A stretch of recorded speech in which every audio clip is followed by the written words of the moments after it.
Hey guys, I know I haven't made a video in a while. I've been really busy just after work, usually with sports now. So trying to get some out, but a little tough sometimes. But anyways, big day with FOMOC today. We got a lot to talk about, so let's get to it. This is all covered in the written TA, but we'll just get some highlights here. So the biggest meme of the day is Jay Powell. So he told us 2 hours before market close, he said, the U.S. banking system is strong and resilient, committed to learning the right lessons, and committed basically that there was nothing to worry about. What happened at market close, you ask? Well, PACW, PacWest Bank, decided that they're looking for a buyer. So we have our third bank to fail, which really there's been more than one to fail, but notably FRC, SVB. So we are now looking at our potential third actual major failure, which is wild. We also have Western Alliance Bank and Metropolitan Bank that are both down massive after hours also. So let's talk about what was said at JPOW by JPOW today. I'm going to give you the highlights. I put up the tweets out from the speech. They're on the written TA if you want to read them yourself. But the highlights that I got was that Jay Powell hinted that we are getting closer but are not quite ready for an official Fed pause. There were no indications of any rate cuts by end of this year. However, as always, rate hikes will remain data dependent and they're still very worried about inflation being too high. Obviously, we already talked about the banking system being strong, apparently, which that obviously aged like milk on a hot summer day. Outside of that, the last thing he said that I found interesting and notable was that he said there was a very little chance of a recession now, which is a huge change from last FOMOC where he was saying when a recession happened. So that was interesting. So in summary, what I'm taking from this FOMOC here is there will be no pause and most likely no rate cuts. So what did the market do today? Well, the market has priced in officially an 82% as of market close chance or odds, I guess I would say, of a pause in June, which I found very interesting. However, I will give them the benefit of the doubt here if we are truly seeing a financial crisis and we are going to watch a banking run or whatever you want to call it happen in front of us, then the market might be correct. We might get a pause next meeting if the market melts down enough on its own. Now, this is what I found the most interesting, though, was end of year December Fed meeting target probabilities has a 41.8% highest odds of a 75 basis points total cuts by end of year.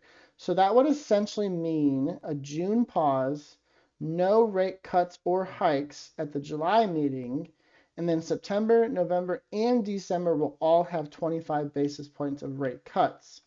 So now, once again, somebody is wrong. Who is it?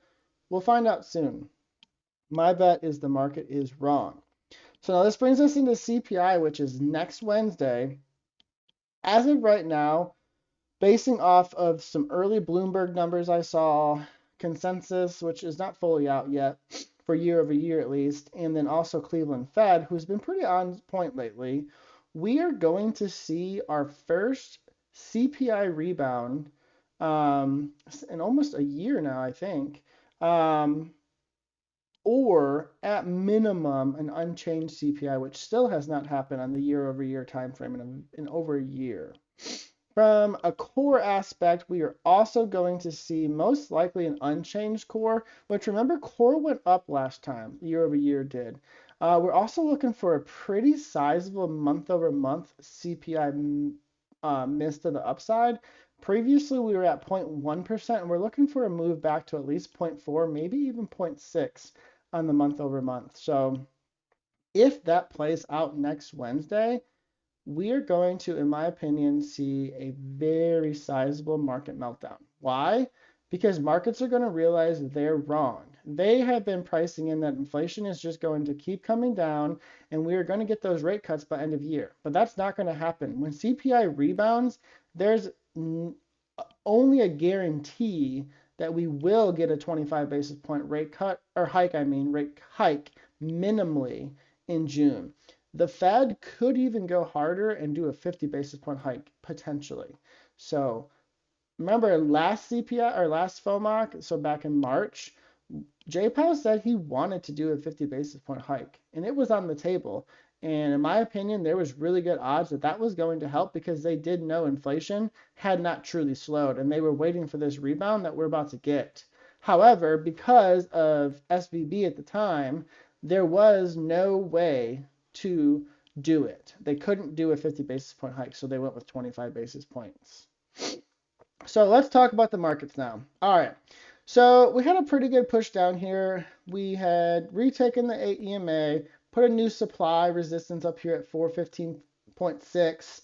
So we now have this really nice double 415.6 to 416.8 supply resistance. So what we're doing here is we came down, we have now rejected the 8 EMA and the back test and closed back under the 20 EMA, much like we did right here. And now we're going to start targeting a lower move. Now we did reach as low as 405.3 after hours when we had our first initial big move down. You can see we hit all the way down at 405 actually. However, we are recovering a little bit. We're back up in the 406.6 range, but major pivot point here is 405.3. We are most likely going to lose this blue daily rising wedge, which should open up a downside target. My ultimate end of week target remains right here at 399. However, there is a great chance if we are truly going to see another bank run or another financial collapse and any sort of whisper of contagion starts spreading through the markets, we could very well be looking at the 380s by early next week going into CPI. Taking a look at futures here, now same thing, we have this really nice rising wedge here. We did confirmation break through it. We actually have a daily 8 over 20 EMA crossover, which this has not happened since all the way back here in March. And if you look at the last time we had a crossover, right here, actually similar situation. We had a big move down and then boom, we melted down for almost a month straight. So this is potentially what's setting up for a move back down to this 3,800 to 3,900 range. Now, one thing to note here is this 4085 support, which is a demand right now, is extremely strong. You can see we are attempting once again to bounce and hold that. So I will give the benefit to the bulls. If they can close us over 40.85 tomorrow, there's a really good chance that this becomes a morning doji star pattern and we actually will push all the way back up here to 41.33 area. However, I will say more likely than not, because we did have, and we still have a small one at 40.95, 40.94.5. So we're about to fill the gap, but we did actually have a daily intra-week gap down, which is very rare. You can see we closed at 40.96 and futures actually opened at 40.87. So that was almost a 10-point gap down. Intra-week, that is a very rare phenomenon to watch happen. Just because obviously from 5 to 6 o'clock when futures is closed, market has to have a very big move down in order to have that gap and then hold it, which we're obviously not holding it now. So there's a high probability, and I wouldn't be surprised to see a potential move back to about 41.10, but most likely than not, we are going to try to come down to this 40.40 to 40.55 range, and by end of week, this remains my target. If we break through these, and I'm starting to look at this 39.50 to 39.70 range. Taking a look at the VIX here, you can see zoomed out here, we have two pretty large rise or falling wedges. We broke through one yesterday, and now we're kind of trying to break through our other ones, just continue to use our last bit of resistance basically. So the VIX did close back over 18 today, which is interesting, big level. So obviously we need to really break through 18 or 19, I would say.